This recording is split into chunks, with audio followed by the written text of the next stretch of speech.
to the FanDuel Punch Out. I'm Jason Gilbo, J Gilbo 11. With me is Russell Clay at Russell J Clay. Taking a look at tonight's 15-game slate here on FD.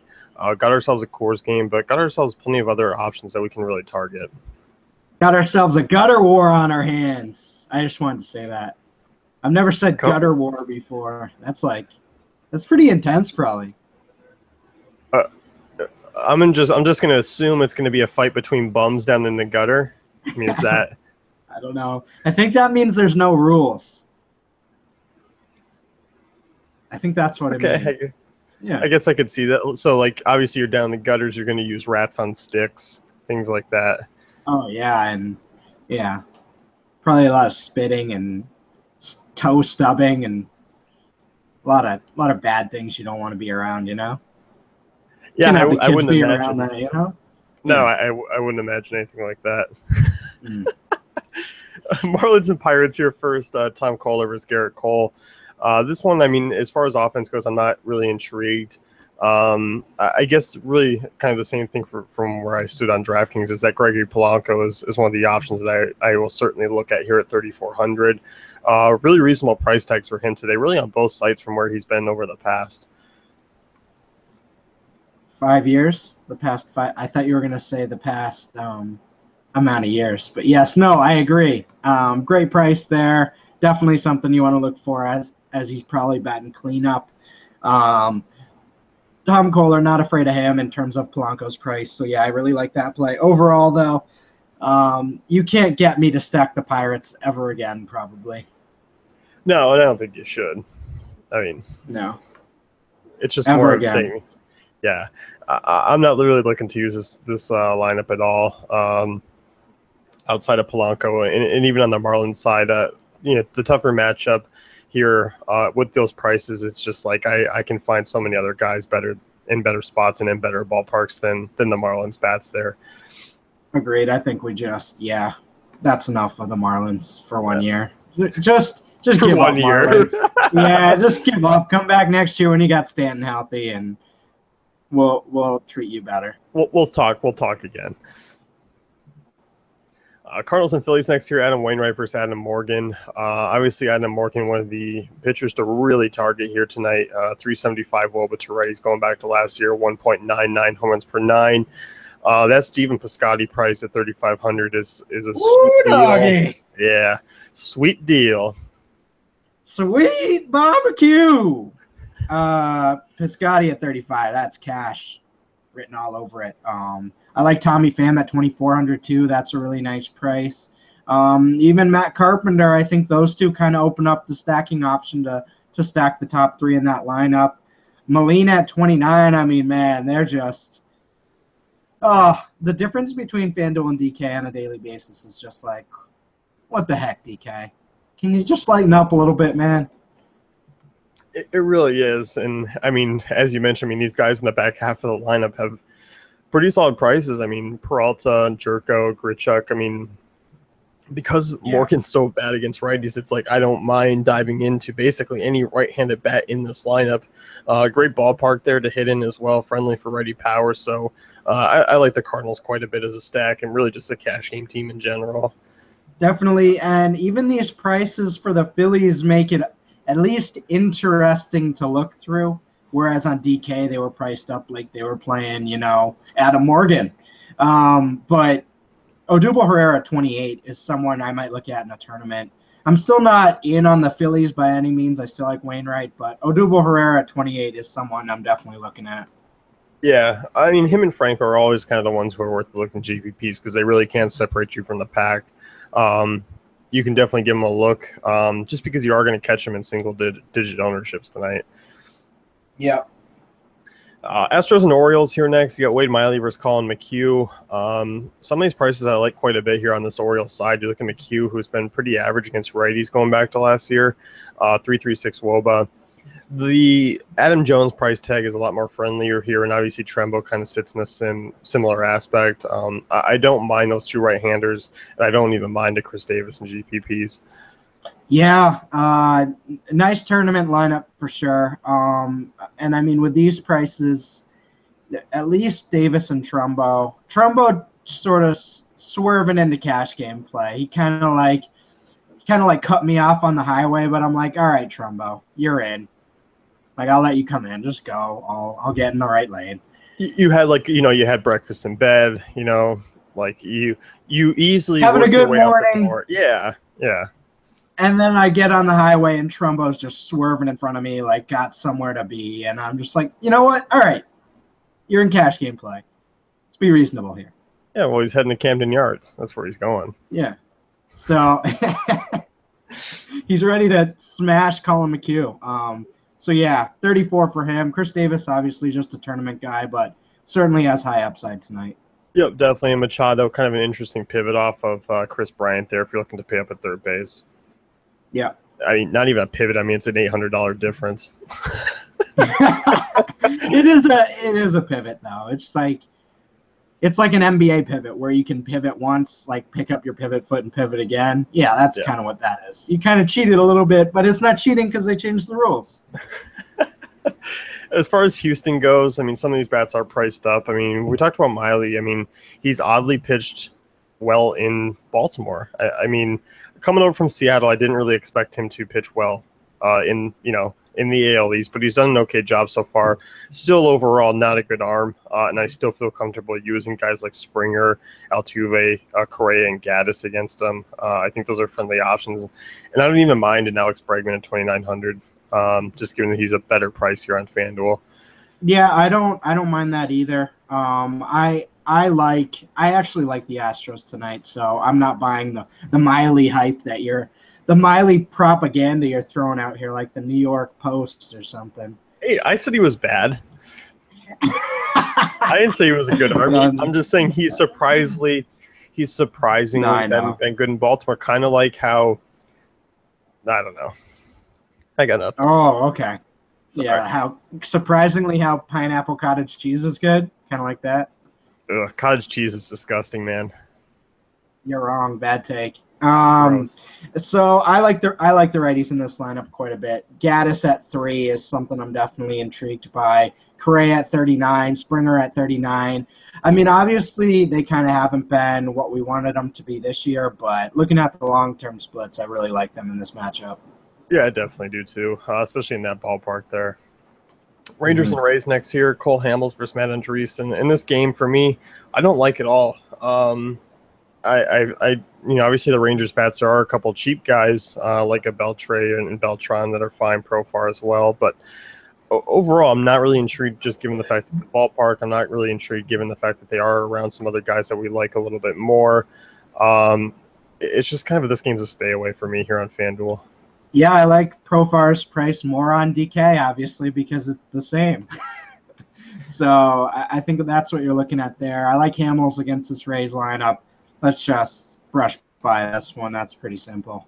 Yeah, not really a big fan there. I think the pricing of the Rangers kind of takes them a little bit out of play, and obviously the matchup with Hamels is something I'm not looking at either. Right. Red Sox and Tigers here, and this one is kind of an interesting one because obviously two quality right-handers on the hill. Team totals just above 4 in a pretty neutral ballpark. This one I'm not really looking to get a ton of exposure to. I mean, DK made it a little bit easier for us to maybe take some tournament shots with, so this is kind of another one where I'm not really looking for a ton of offense. I mean, maybe a Victor Martinez at 3-3 is something that I'll definitely consider, just given the fact that he's cheap and as a catching option.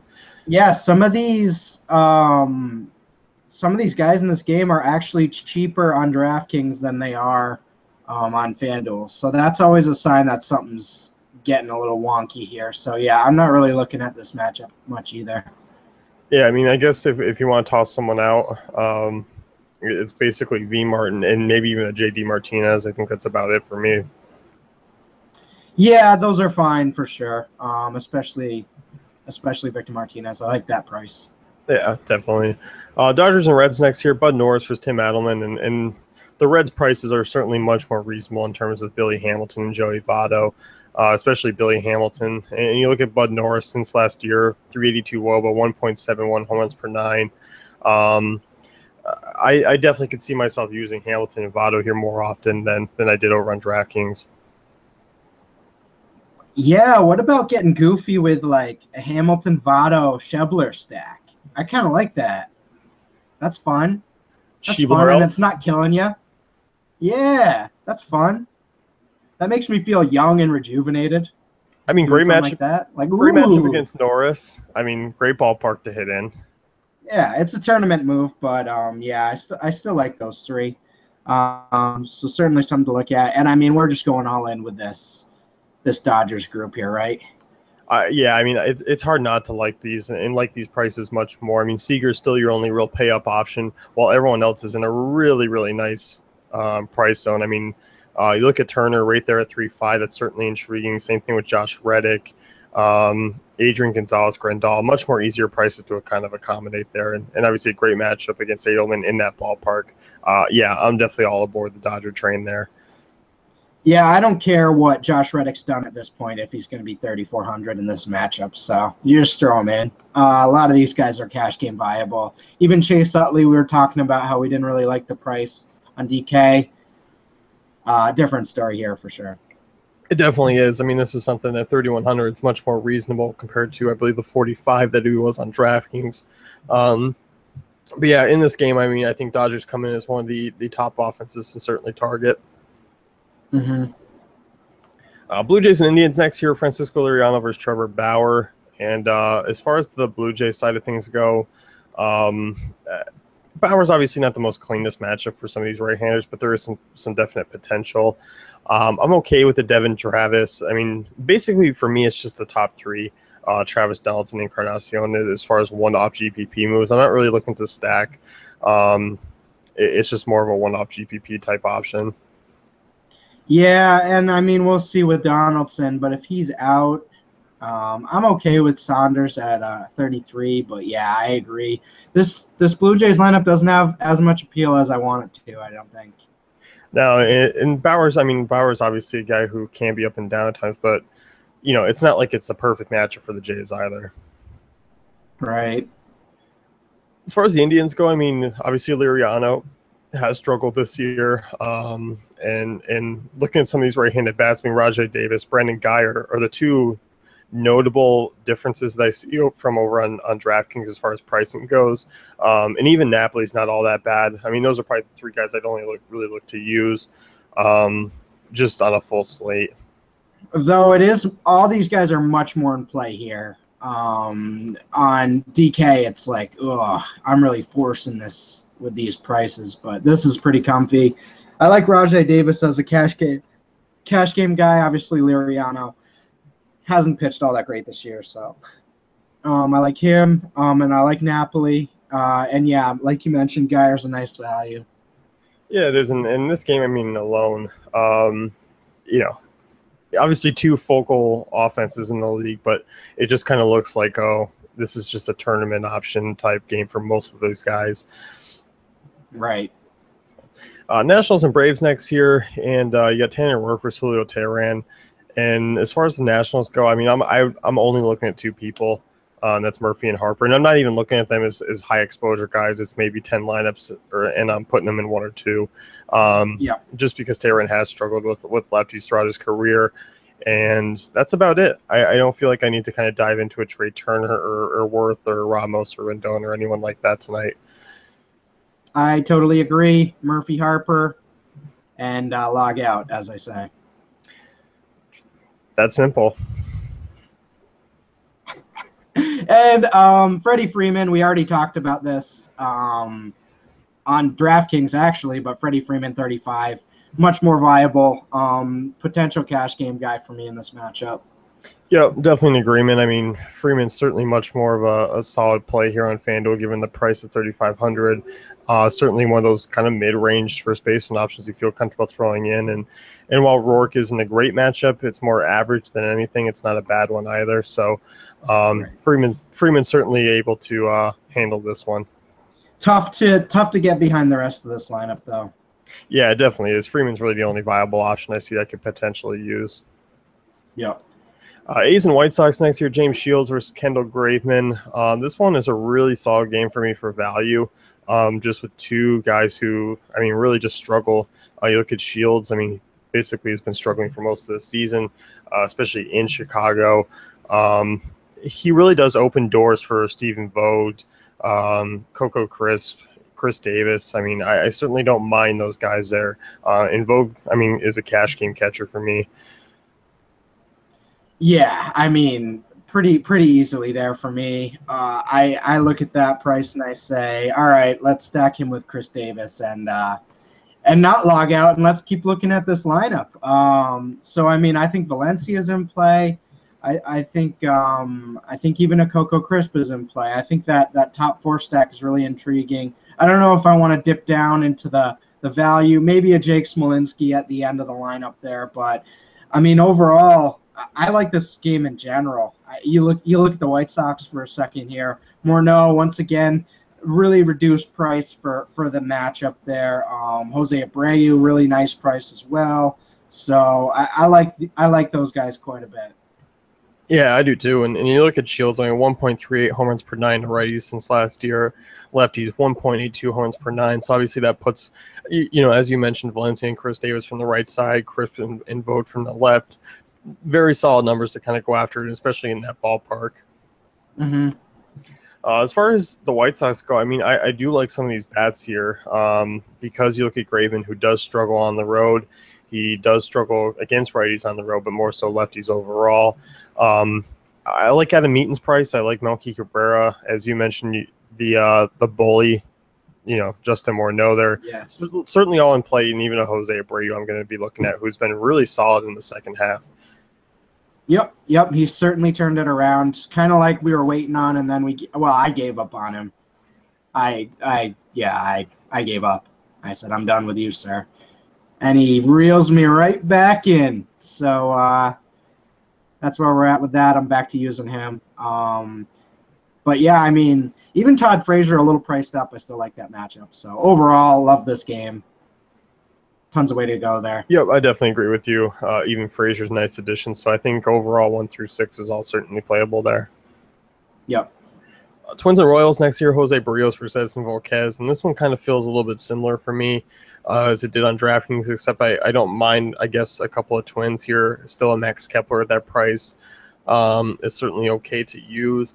But as far as this game in general, I mean, in Kaufman doesn't always present a ton of upside. Obviously, these two arms, I mean, Barrios is probably the guy you look to pick on the most here just because he hasn't shown the ability yet in the majors. So I'm still okay using Royals here. I like the Royals tonight. Say what you want about Barrios, but he's been awful against righties this year. So I like Kane quite a bit at that price. I like Salvador Perez. I think that's a nice little mini stack there. Yep, I like those. I'll still throw in the addition of Apollo Orlando leading off, who's been pretty solid. As far as guys like Hosmer, I'm not a big fan. I actually like Freeman more at that price, or going up a couple hundred to a Napoli or a Votto. Hosmer is the guy who just kind of gets lost. Agreed. Yeah, the upside just isn't there compared to those guys. No, it definitely isn't. And that's kind of how I always feel about the Royals. I mean, they're there for some nice value, but I never quite the stacking team. No, probably not. Cubs and Rockies next here. Kyle Hendricks versus Tyler Anderson. And Cubs prices are obviously out of control as we expected them to be. I mean, Chris Bryant, 4,800. I think it is doable to actually get Chris Bryant into most of your lineups. I mean, it's certainly something I'll be looking to do against the lefty there. And we talked about Anderson. I mean, Anderson hasn't been bad, and he hasn't been bad in course, but it's just this Cubs team does have quite the bit of lefty mashers. Yeah, for sure. I think that's sort of where you're looking at. I mean, it is a Coors game, but these prices are still pretty tough for me to get behind a bunch of guys here. I mean, for the Cubs, I like Chris Bryant, but I don't know. This is tough for me. I'm not buying it as much, I don't think. Javier Baez is the big price difference I saw from DraftKings, where he was up over 5K, just 3,200 here, who's been really solid against left-handers. I'm hoping Baez can kind of sneak up into maybe a 5-6 spot in the order. That would be nice for him. And if that's the case, Baez is probably going to be my heaviest used player out of this game alone. Other than Jason Hayward, right? Oh, God. But yeah, I mean, we're still looking at Blackman and Cargo, but overall, expensive, pretty good pitcher. So it is Coors, but I am hedging a little bit off this game. Yeah, I mean, the Cargo and Dahl prices aren't too bad. I mean, both under 4K. Arenado still 700 cheaper than Bryant. Obviously, Blackman's expensive. I mean, both their leadoff men 4,400. This game is certainly stack worthy. It's certainly one to get exposure to. But as you mentioned, I mean, the pricing does make you kind of lead off and go other ways. Right. So, moving on here, you got the Yankees and Angels, Masahiro Tanaka versus Jared Weaver. This one I'm certainly intrigued with as far as the value goes from some of these bats. On the Yankee side, I mean, we talked about Gary Sanchez at 2,700 being an option, and Starlin Castro at 2,900. Just because Weaver, I mean, obviously a downgrade in the park factor coming from New York, but Weaver's just a guy you can feel comfortable picking on. No doubt. And again, the end of this lineup, this is kind of where I'm looking for value. Starlin Castro, 29. That's really nice. Gary Sanchez, Aaron Judge, sure. I'm firing away with all these guys. I'm not worried about Weaver. And even the top of the order is much more friendly. I like a Brett Gardner at 34. Hitting leadoff, it's a much different scenario than on DK. So I do like that quite a bit here. Yeah, pricing is certainly different. As far as the Angels go, I don't feel comfortable really using anyone here. Against Tanaka in that ballpark, I'm just kind of staying away here on a full slate. Yeah, someone's got to tell Nick Bussey's been spelling his name wrong. It's only one S in Bus, so it's pretty awkward. Yeah, I mean, unless it's a short bus, I mean, that's something that it's obviously tougher to use. Interesting point. Mariners and Brewers next year. Brent Sutter versus Wade LeBlanc. Two lefties on the hill. Cruz didn't get the price drop as far as the Willie Peralta matchup grade. We saw him priced pretty low, but Nelson Cruz is still a top option here against the lefty there. Yeah, Nelson Cruz, give me all that at 39. I like that matchup quite a bit. It is expensive, but overall, I mean, if you do pay down at pitching or sort of don't go crazy with sort of your salary, I think you'll be able to fit him in. Yeah, I definitely think so too. And I don't mind. I mean, Franklin Gutierrez at 2,700. Dae-Ho Lee, I'm not on here on FanDuel. Either am I on Mike Zunino. I don't mind Zunino, but I like the prices of some other catchers better. We got some history here today, folks. This is the first time Jason's mentioned Dae-Ho Lee and not been a fan. That's true. I mean, it's more of a half history because I did like him on DraftKings as a punt option, but there are a lot of really nice priced first basemen here on FanDuel.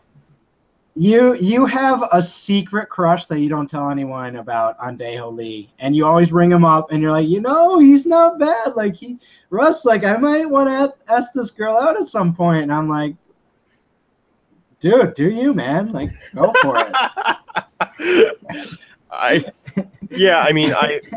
I slip like anonymous notes in Dae-Ho Lee's locker as I walk by. He doesn't quite know it's me yet. When he hit that 2-homer game a while back, I'm watching. I've supported him from the beginning. If he goes for with anyone else, it's his loss. That's a mistake. It's true.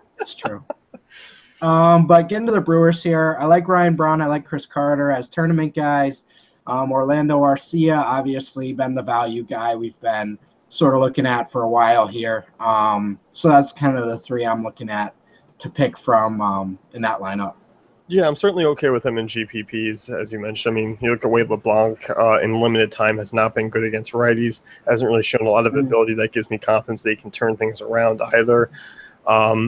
In addition, I don't mind a Hernan Perez at 2,900 or a Villar at 37. Certainly intriguing way to going about things because I do think they're going to be really low owned on tonight's slate. Yeah, agreed. So, Mets and Giants here. Johnny Cueto versus Seth Lugo. And funny thing is, Seth Lugo is only 3K on FanDuel. So if you want to roster a pitcher at 3K, you can do it tonight. That's pretty unreal, man. And he just reminds me of his brother Julio, who the Sports Center guy loved. Julio Lugo. Remember that? I did an awful impression. But that was always fun times when Julio Lugo was on Sports Center. That was when Sports Center was good. That was when Sports Center was must watch. Honestly, Yeah. must watch. I mean, if you look back though, 10 years later, they had like Rich Eisen, Dan Patrick, and like all these unreal dudes just in the morning. So, yeah. It's such a bummer where it's headed. I listen to it and I can't Stuart even, Scott too. I know. It yeah. The They had line that such they a have sick now. lineup. Yeah. Yeah, It's certainly brutal. that's all right. Mets and Giants. Now I'm just not happy because I miss old Sports Center. I'm so bummed out now. It was so good. It was like you go to bed at night and you just leave it running for hours. Like there was no way around it. You just left it running, and you like I like laughed.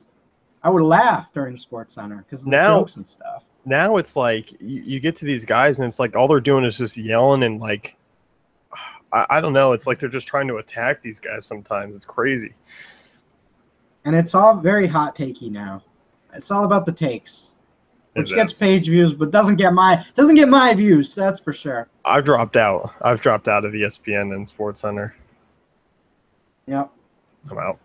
Mets and Giants though. Johnny Cueto versus Seth Lugo.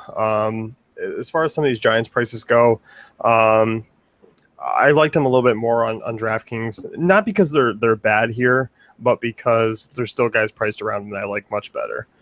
Yeah, I agree.